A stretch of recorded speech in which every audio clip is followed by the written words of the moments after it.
ইতিমধ্যে ৰাজ্যজুৰি বাজি উঠিছে পঞ্চায়ত নিৰ্বাচনৰ দামামা আৰু এই মুহূৰ্তত মই শদিয়া বিধানসভা সমষ্টিত উপস্থিত আছোঁ আৰু মোৰ সৈতে আছে শদিয়াৰ বিধায়ক বলিন চেতিয়া ডাঙৰীয়া আৰু শদিয়া বিধানসভা সমষ্টি যদি চাওঁ তেনেহ'লে 4টাকৈ ZPC আছে আৰু 24টা আঞ্চলিক পঞ্চায়ত আৰু তাৰ ভিতৰত ইতিমধ্যেই বিজেপিয়ে এটা আঞ্চলিক পঞ্চায়তত বিনা প্ৰতিদ্বন্দ্বিতাৰে জয়লাভ কৰিছে। শদিয়া সমষ্টিত আমি দেখিছোঁ যে বলিন চেতিয়া ডাঙৰীয়াই বিভিন্ন স্থানলৈ গৈছে, তেওঁ নিৰ্বাচনী প্ৰচাৰ চলাইছে। কেন্দ্ৰীয় মন্ত্ৰী সৰ্বানন্দ সোণোৱাল ইয়ালৈ আহিব। কালিৰ দিনটোত মুখ্যমন্ত্ৰী ডক্টৰ হিমন্ত বিশ্ব শৰ্মাই তিনিচুকীয়া জিলাত নিৰ্বাচনী প্ৰচাৰ চলাই গৈছে। গতিকে সামগ্ৰিকভাৱে যদি চাওঁ তেনেহ'লে কালিৰ দিনটোত মুখ্যমন্ত্ৰীগৰাকী আহিছে, কাইলৈ কেন্দ্ৰীয় মন্ত্ৰীগৰাকী আহিব আৰু তাৰ পৰৱৰ্তী সময়ত নিশ্চয় ৰাজ্যিক বিজেপিৰ সভাপতি ইয়ালৈ আহিব। পঞ্চায়ত নিৰ্বাচনৰ আমাৰ যিটো তিনিচুকীয়া জিলাত যোৱাকালি মাননীয় মুখ্যমন্ত্ৰীয়ে প্ৰচাৰ কৰি গ'ল আৰু তিনিচুকীয়া জিলাত আমাৰ গোটেইখিনি জিলা পৰিষদৰ মেম্বাৰ আমাৰ জিকিব, তাত কোনো সন্দেহ নাই। আৰু বিশেষকৈ শদিয়া সমষ্টিত আমাৰ 4টাও জিলা পৰিষদ আমাৰ জিকিব আৰু 24টা যি আমাৰ আঞ্চলিক পঞ্চায়ত আছে তাৰ এখন অলৰেডি আমি উইনাৰ হৈছোঁৱেই আৰু 23খনতো আমাৰ মিত্ৰজোঁটৰ আমি ইয়াতে AGP দলক আমি 4খন আসন দিছোঁ এই আঞ্চলিক পঞ্চায়তৰ আৰু বাকীখিনি আমাৰ আছে। তো গোটেইখিনিতে আমাৰ জড়িত হ'ব, মানে আমাৰ গোটেই কৰ্মীসকলে কাম কৰি আছে আৰু AGP কৰ্মীসকলেও আমাৰ লগত লগ লাগি কাম কৰি আছে।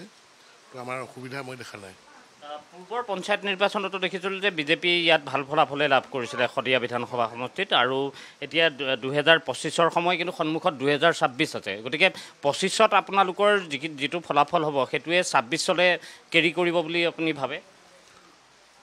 নহয়, মানে আমাৰ কৰ্মীসকলে যিদৰে কাম কৰি আছে সেই হিচাপে আমাৰ প্ৰতিটো বুথতে আমাৰ শক্তিশালী স্থিতি আৰু আমি যোৱাবাৰতকৈ আমাৰ যিমানে আমাৰ মানে সময় হৈ আহিছে সিমানে আমাৰ বুথবিলাক আৰু শক্তিশালী হৈ আহি আছে আৰু মানে কাৰ্যকৰ্তাসকলো এক্টিভলি কাম কৰি আছে।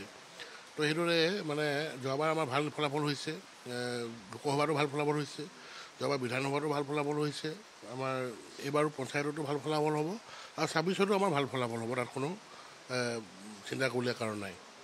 ইয়াত যিহেতু আপোনালোকে অসম গণ পৰিষদ আৰু বিজেপিয়ে মিত্ৰতাৰে নিৰ্বাচন খেলিছে, কিন্তু আমি দেখোঁ যে বিৰোধী ঐক্যমঞ্চ তাত জাহাজ আছে, হাত আছে, কিন্তু ইয়াত জাহাজ আৰু হাত নিশ্চয় একেলগে খেলিছে নে তেওঁলোকে বেলেগে বেলেগে?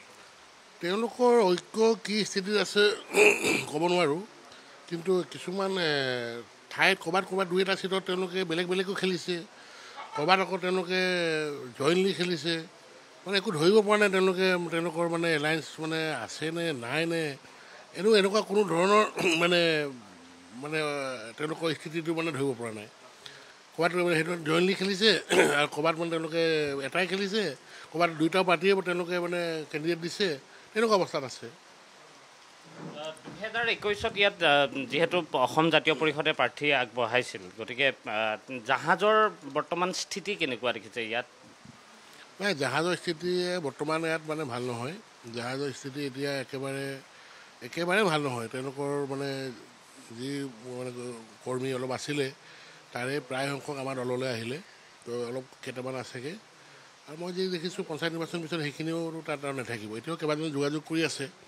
সেইদিনাখন মোৰ ঘৰত আহি তেওঁলোকৰ ইয়াত যিকেইজন মেইন লিডাৰ আছে তেওঁলোকেও কথা পাতিছে, কৈছে আমি পঞ্চায়তত আমি বিশেষ কাম নকৰোঁ, তাৰপিছত তেওঁলোকে আহিম বুলি আমাক কথা দিছে।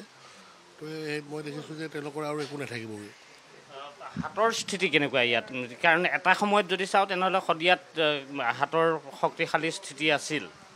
হাতৰ স্থিতি বৰ্তমান বৰ ভাল নহয়। তেওঁলোকৰ মাজত মানে ধৰি লওক কোনো ধৰণৰ উল্লেখনীয় নেতা এতিয়া ইয়াত নাই।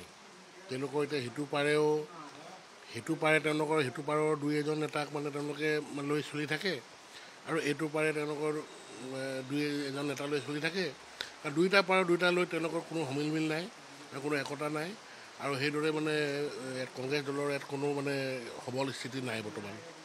পঞ্চায়ত নিৰ্বাচনত আপোনালোকে মূলতঃ কোনবোৰ কথা ৰাইজৰ মাজলৈ লৈ গৈছে?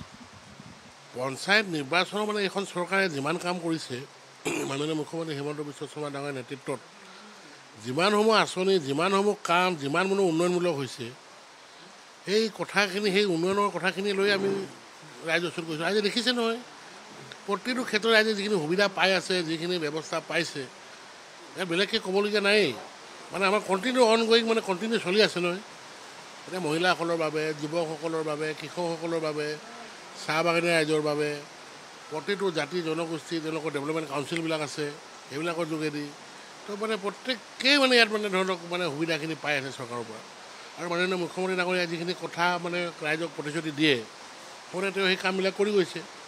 যোৱা লোকসভা নিৰ্বাচনৰ আগত যিখিনি কথা দিয়া হৈছিলে, ৰাস্তাৰ কথা হওক কিবা কথা, গোটেইখিনি কামেই আমাৰ মানে আৰম্ভ হৈ গৈছে যোৱা মানে নিৰ্বাচনৰ আগত কোৱাখিনি।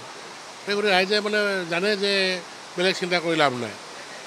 এনেকুৱা ক'ব পাৰি যে আপোনালোকে গোটেই পঞ্চায়ত নিৰ্বাচনটোতে উন্নয়নৰ কথা লৈ পেলাই ৰাইজৰ মাজলৈ গৈছে। উন্নয়নৰ কথা লৈ আৰু মানে আৰু আহিবলগীয়া যিখিনি মাননীয় মুখ্যমন্ত্ৰী ডাঙৰীয়াই যোৱাকালি কৈ গৈছে সেইখিনি কথা আমি ৰাইজক কৈছোঁ, যাতে ৰাইজে যাতে চিন্তা কৰিলে কাৰণ নাই।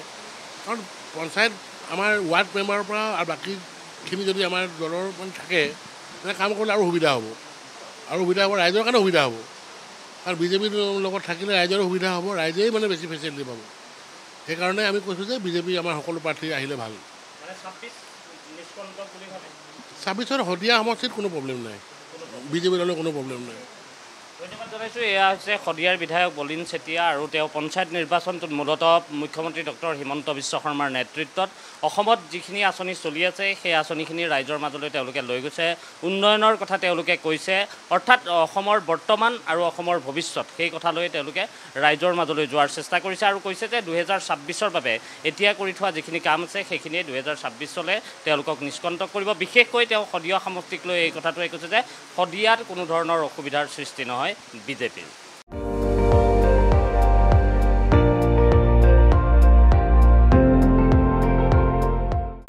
আপুনি চাই আছে ND24, সৰ্বশ্ৰেষ্ঠ নহয় সৰ্বোত্তমৰ দৌৰ।